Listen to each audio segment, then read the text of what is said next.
Bon, bah écoutez, on va parler donc de cette protection sociale qui me semble importante.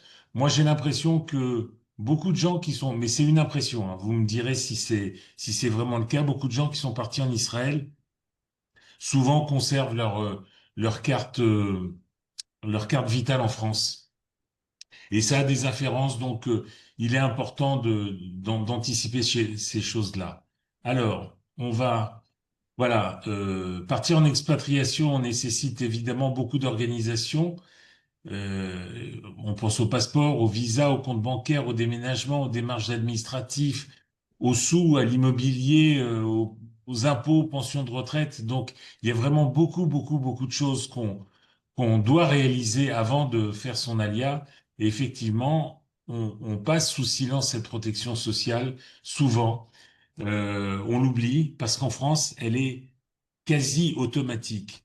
Et beaucoup d'expatriés ne s'occupent de leur protection sociale que lorsqu'ils doivent faire face à un souci de santé et qu'ils se rendent compte qu'ils ne sont peut-être plus affiliés à la sécurité sociale. Alors, le modèle de la protection sociale est un des plus complets en France et un des plus efficaces au monde. On a eu des petits soucis pendant le Covid, mais globalement, quand même, c'est une protection sociale qui est mise en place depuis longtemps, qui coûte cher à la France. Peut-être que, alors je voudrais pas faire trop de politique, mais on a un vrai souci en France actuellement de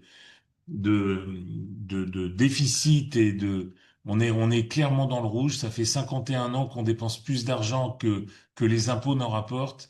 Et la protection sociale est un élément hyper important, dont fait partie la retraite également. Et on a beaucoup de soucis en ce moment. Voilà. On oublie bien évidemment que dans d'autres pays, surtout en dehors de l'Union européenne, ce type de privilège est rare. Je pense qu'en Israël, on est plutôt bien soigné. Rachel, tu le confirmes probablement. Yes. Mais c'est pas l'impression forcément qu'on a quand on est français, qu'on fait son alia et qu'on a, on va dire, des habitudes avec des praticiens en qui on a parfaitement confiance. Alors, en fonction de l'infrastructure médicale dans votre pays d'expatriation, la qualité des soins dans le service public peut s'avérer inadaptée, alors que le prix des institutions privées peuvent monter vite à des niveaux excessifs. Encore une fois, il y a plusieurs protections sociales en France. Il y a l'hôpital, des cliniques, il y a des dépassements d'honoraires, et j'imagine qu'en Israël, c'est la même chose. Euh, je veux pas dire du mal, mais j'ai cru comprendre que on n'a pas forcément le même accès aux soins peut-être aussi rapide qu'on pourrait l'avoir en France. Voilà. Donc avoir une bonne couverture sociale reste, à mon avis, un enjeu primordial, puisque la santé, bah, c'est la clé de tout. Je vais pas enfoncer des portes ouvertes. En quittant la France, les expatriés peuvent perdre leur affiliation à la sécurité sociale et donc la garantie d'une partie de la prise en charge de leurs frais de santé qui sont parfois extrêmement chers à l'étranger. Alors, première chose importante, premier élément que je vous dis qui a son importance, c'est que si on a cotisé 15 ans ou 60 trimestres à la caisse primaire d'assurance maladie, on conserve sa carte vitale ad vitam aeternam. Mais en agissant ainsi, on reste dans l'illégalité. Ça pose un petit problème parce que la CPAM, Caisse primaire d'assurance maladie ou la sécurité sociale, pourrait se rendre compte qu'on n'est plus résident fiscal et donc suspendre la carte vitale. Donc, on a une carte vitale en tant que Français, mais si on quitte la France, on a un risque que la sécurité sociale, si elle la prend, nous retire notre carte vitale. Donc, l'objet de notre entretien de ce matin, c'est de savoir ce qu'il faut faire, comment on peut faire au mieux pour être réellement dans la légalité et ne pas avoir ne serait-ce qu'une épée de Damoclès au-dessus de la tête. Donc, après, c'est un avis. Je trouve qu'il est fiscalement délicat de conserver sa carte vitale au niveau fiscal, justement, car Bercy pourrait se raccrocher à ce détail parmi tant d'autres pour considérer que vous n'êtes pas réellement parti.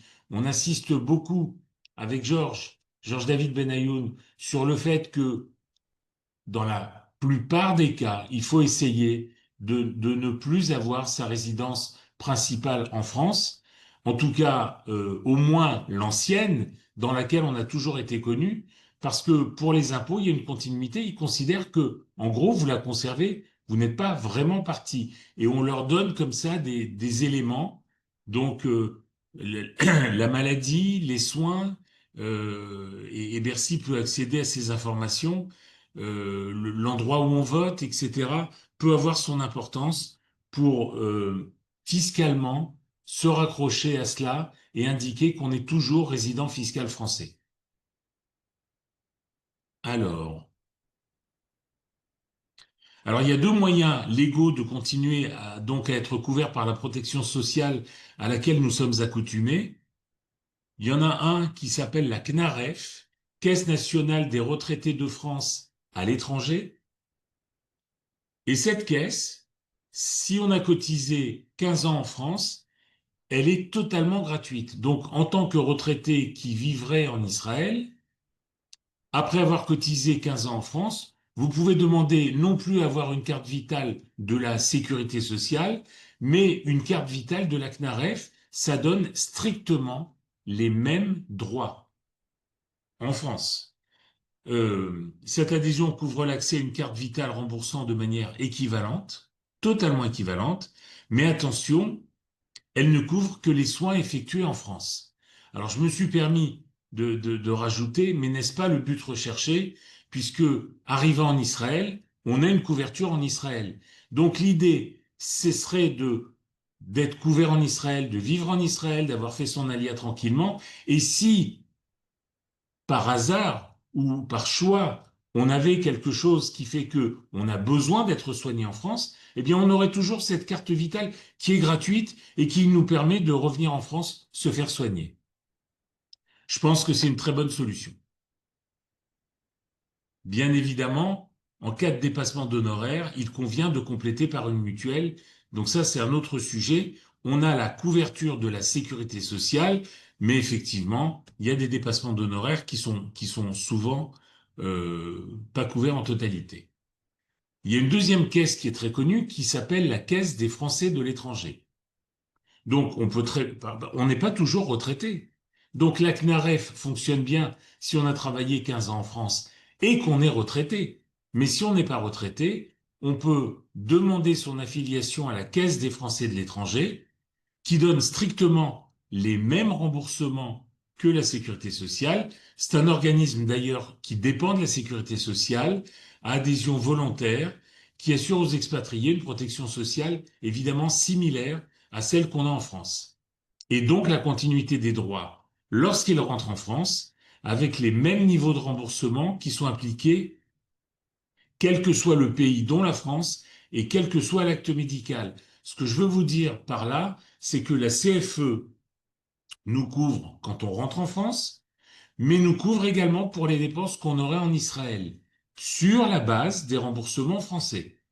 Donc si en France, on est remboursé, je dis n'importe quoi, 250 euros par jour pour une hospitalisation, eh bien à ce moment-là, en Israël, si on paye, allez, 1200 shekels la nuit, je dis n'importe quoi, c'est un exemple, soit l'équivalent de 300 euros, il y a déjà 250 euros qui seront remboursés par la France, donc sur la base des remboursements français. Pareil pour les consultations.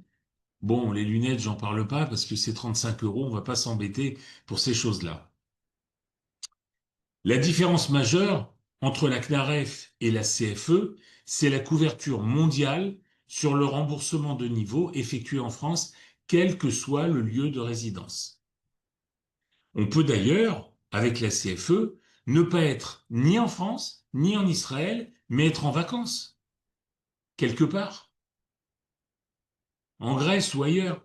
Et donc, on est, avec la CFE, couvert de la même manière que quand on est français, on a une carte vitale. Si on part en vacances et qu'on a un incident de santé, on est remboursé par la sécurité sociale, évidemment, à hauteur des remboursements français.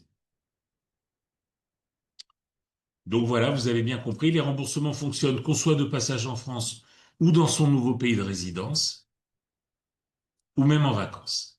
Et la cotisation, cette fois-ci, est payante. Je vous donne juste un tout petit idée, une toute petite idée. Vers 65 ans, un couple qui cotiserait à la CFE, ça coûterait 268 euros par mois.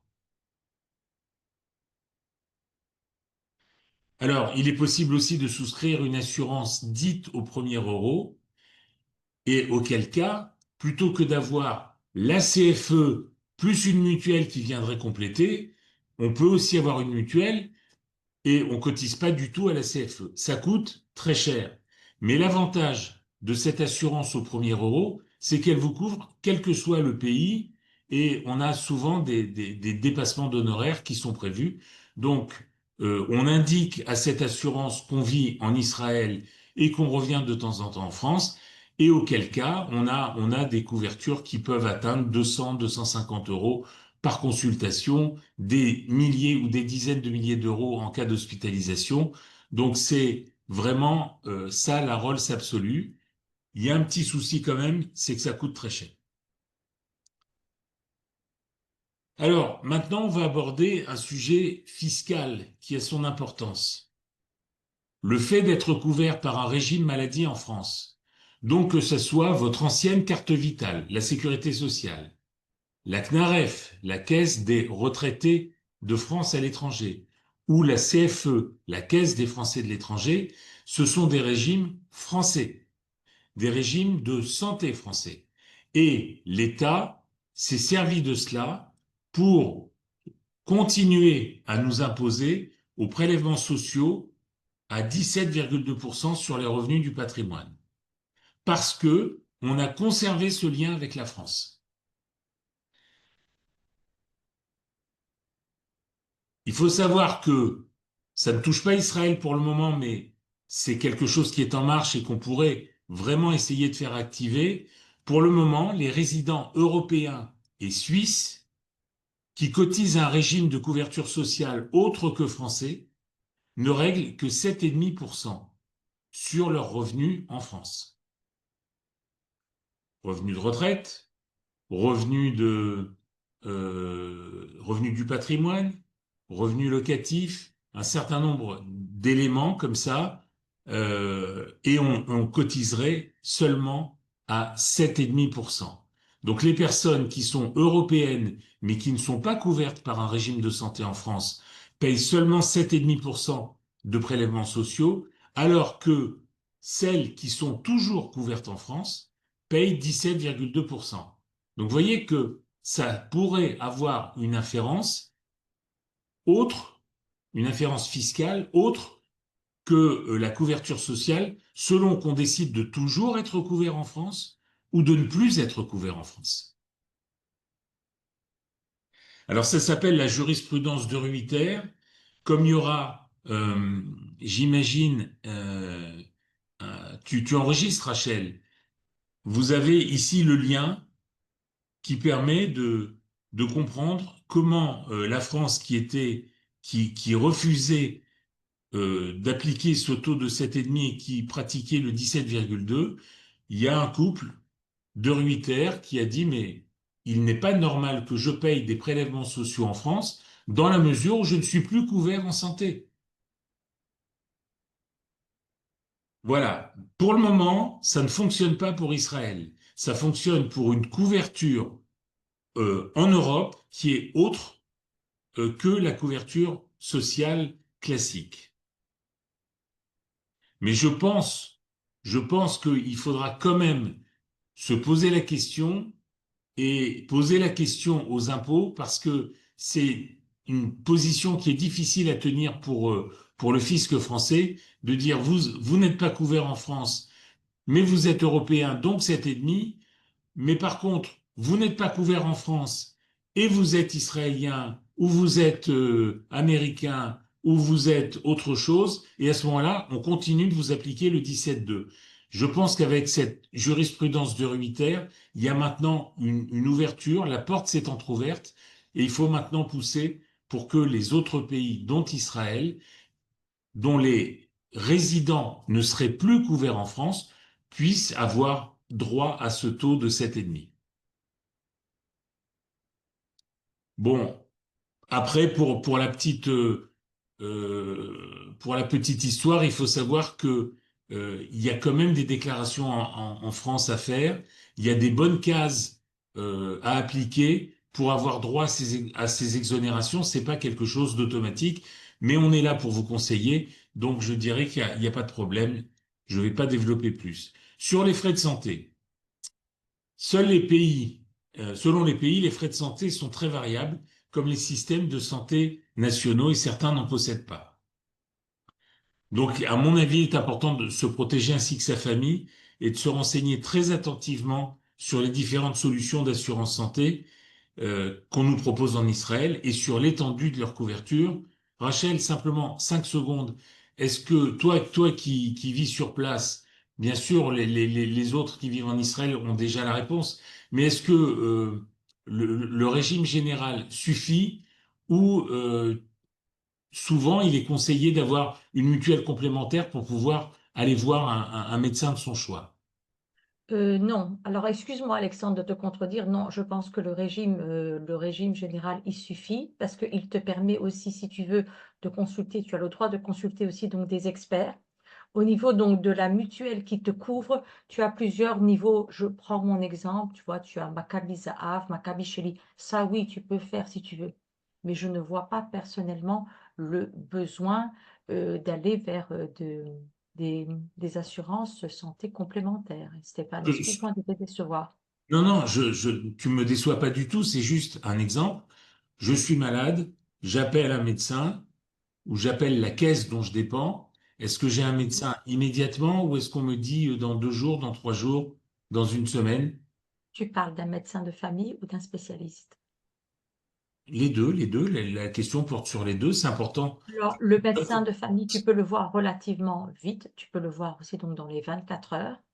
Euh, et le médecin spécialiste, alors tout dépend de la spécialité, mais effectivement, donc comme dans tout pays, si tu veux, c'est les Comme en spécialités, je France. pense. C'est comme en France, les spécialités C'est pas sont. si facile.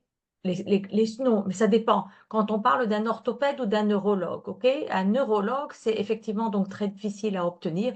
Un orthopède, tu as dans la semaine, par exemple, le rendez-vous. Même chose pour les examens. Quand tu parles d'une IRM ou d'un CT, c'est vrai aussi que c'est difficile parce que ces machines, si tu veux, sont constamment occupées. Mais si tu acceptes, par exemple, de t'éloigner ou alors d'aller à des heures incongrues, oui, tu reçois un service. OK. Donc Donc voilà, oui, ça excuse-moi de te parle. décevoir, mais oui, je veux dire, tu sais, parce que les gens critiquent, les gens, ils se plaignent, mais il faut savoir aussi, si tu veux faire un compromis et faire en sorte de recevoir ton rendez-vous, si tu en as besoin urgemment. Il n'y a pas de problème, Rachel. C'est simplement que ne vivant pas encore en Israël, je m'installe en Israël, mais je n'ai pas encore cette expérience israélienne. Donc, je suis encore trop français. Oui, oui, je C'est sais. pour Non, mais ça. je t'explique comment ça marche, parce que tu sais, beaucoup de gens se plaignent. Le premier réflexe, c'est de se plaindre, si tu veux. Mais il faut savoir aussi comment fonctionne le système. Et évidemment, si ça ne va pas, tu as soit les urgences, ou alors soit, comme on dit en Israël, le moked. En tout état de cause, je voulais vous donner un chiffre. Israël, en termes de longévité, on est cinquième au monde. Donc, Quatrième maintenant. Depuis hier, quatrième. ah, j'ai dit une connerie encore. Quatrième. Donc, par définition, il y a un bon système de santé et il faudrait que, en tant que Français, on oublie notre carte vitale si possible pour passer dans ce régime israélien qui visiblement fonctionne bien et bien mieux qu'on ne pourrait l'imaginer.